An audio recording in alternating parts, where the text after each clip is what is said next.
आपके मन में एक प्रश्न होता है कि राम जी ने लंका जाते समय रावण से युद्ध करने के लिए वानरों की सेना क्यों बनाई? कभी सोचा आपने? आपको कुछ हो रहा है विचार? पंचतत्व प्रभु कुछ मन में आ रहा है? मेरे मन में आ रहा है।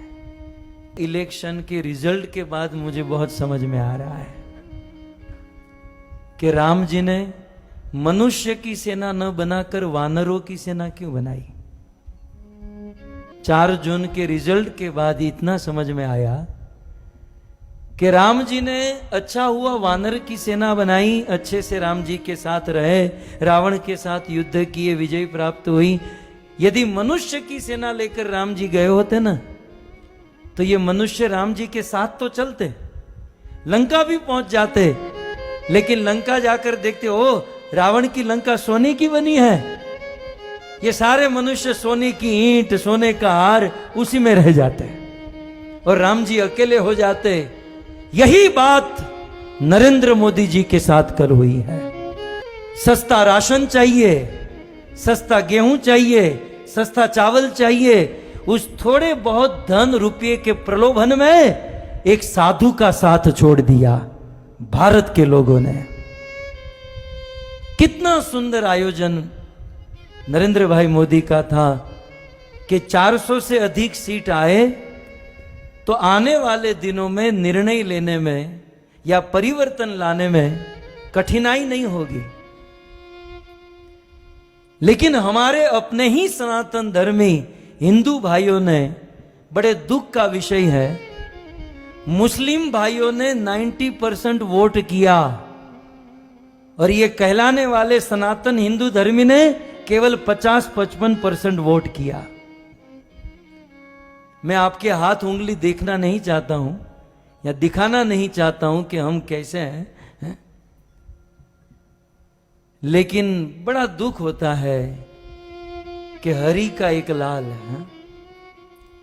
70 साल के बाद कोई एक हिंदू सनातन धर्मी, सनातन धर्म को आगे बढ़ाने वाला, भारत का नेतृत्व करने वाला, भारत को विश्व गुरु बनाने वाला एक आदमी आया और 10 साल काम करके एक मांग रखी थी कि अब की बार 400 पार, लेकिन 300 पार भी नहीं की है। आधे लोगों ने वोट ही नहीं किया और जिन्होंने वोट किया वो प्रलोभन में फंस गए। मुफ्त का राशन मिलेगा, ये मिलेगा, वो मिलेगा। अरे राशन पानी तो भाग्य की बात होती है, यह दिन दूर नहीं। यदि जनसंख्या पर नियंत्रण नहीं किया गया तो विधर्म की संख्या बढ़ेगी और यह कथा कीर्तन करना भी कठिन हो जाएगा। रात को सोए होंगे, आपके गले काटकर लोग चले जाएंगे। इतिहास के पत्ते पलटे ना, छत्रपति शिवाजी महाराज ने यह मुहिम चलाई थी,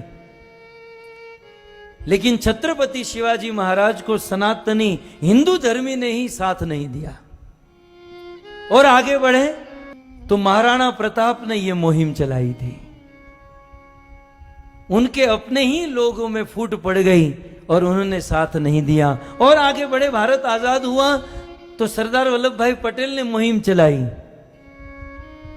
लेकिन उनको ही अपने ही लोगों ने साथ नहीं दिया।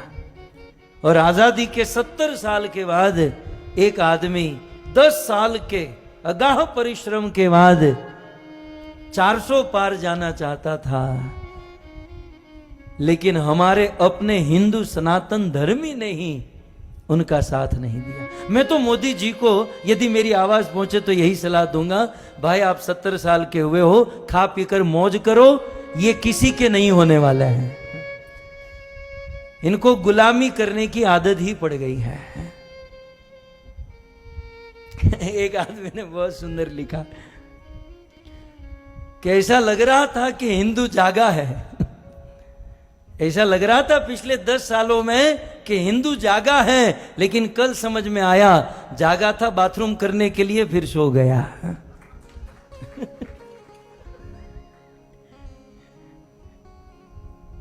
क्या हिंदू जागा है। यदि बहुमत होता तो भारत का दृश्य कुछ और होता। हम अपने आप को भारतीय मानते हैं ना, तो भारत का संविधान थोड़ा बहुत जानना चाहिए, भारत का गणतंत्र हमें समझना चाहिए, और हमें हमारी जिम्मेवारी समझकर काम करना चाहिए था। लेकिन अब क्या करें, ये प्रवचन यदि 2 महीने पहले किया होता तो अच्छा था। मैं भी अमेरिका से अभी अभी आया, है?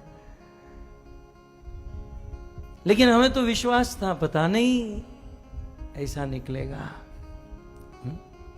एक बात याद रखिएगा, मोदी जी तो प्राइम मिनिस्टर बनेंगे, वो तो बड़ा प्रधान हो ही चुके हैं, लेकिन जो उनको निर्णय लेने हैं वो नहीं ले पाएंगे क्योंकि अल्पसंख्यक है।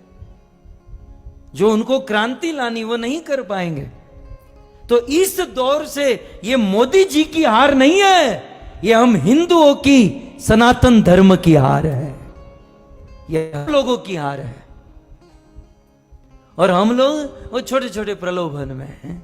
मुफ्त का राशन मिलेगा, गैस का बाटला सस्ता हो जाएगा, तेल सस्ता हो जाएगा, હવે લઈ લો સસ્તું કરજો હવે તમે।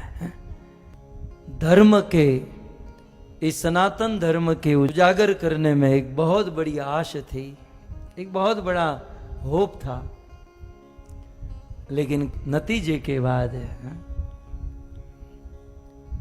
बहुमति से यदि मोदी जी नहीं आए तो एक हिंदू धर्म के लिए, सनातन धर्म